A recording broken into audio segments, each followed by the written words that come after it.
gift is a term that we use for openings in contested movement.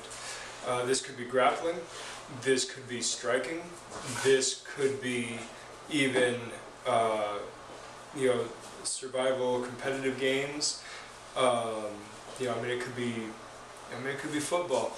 What you're looking for is the hole in the strategy or in the structure or in the balance.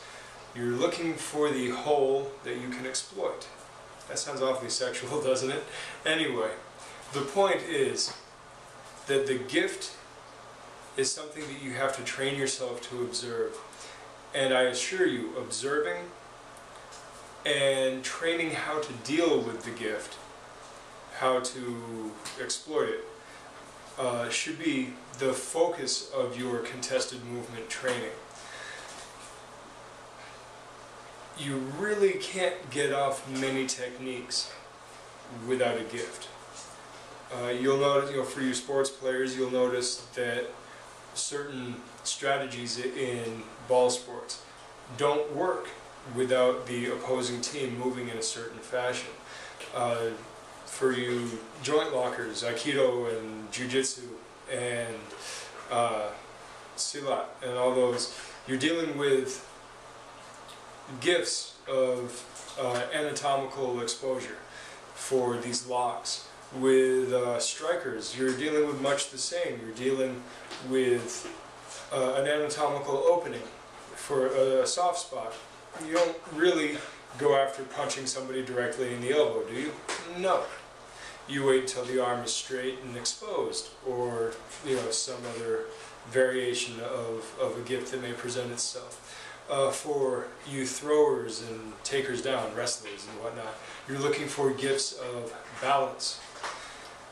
Start thinking in terms of the principles behind the principles. Start thinking in terms of what lies beneath the techniques. What is the framework of what you're trying to do? There really aren't that many moves.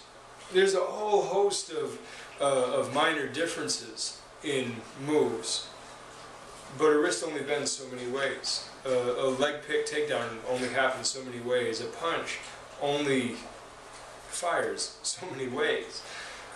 So the differences in what you're doing are really more in strategy and exploiting the gift, and you have to deal more with what is uniquely your own style, your own preference, what you've learned to make work.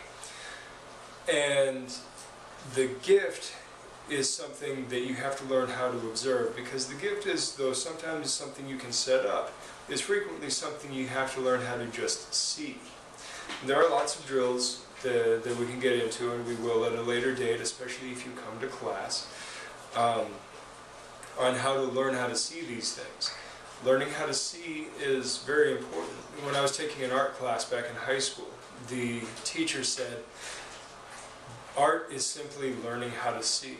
I've always wanted to take it one step further and say learning how to perceive, because perceive is a broader term that actually means a bit more. Seeing is quite physical, and though you can take it metaphorically to mean perceive, you got to realize that in the world of martial arts, in the world of, say, rugby and whatnot, there's a lot that's happening.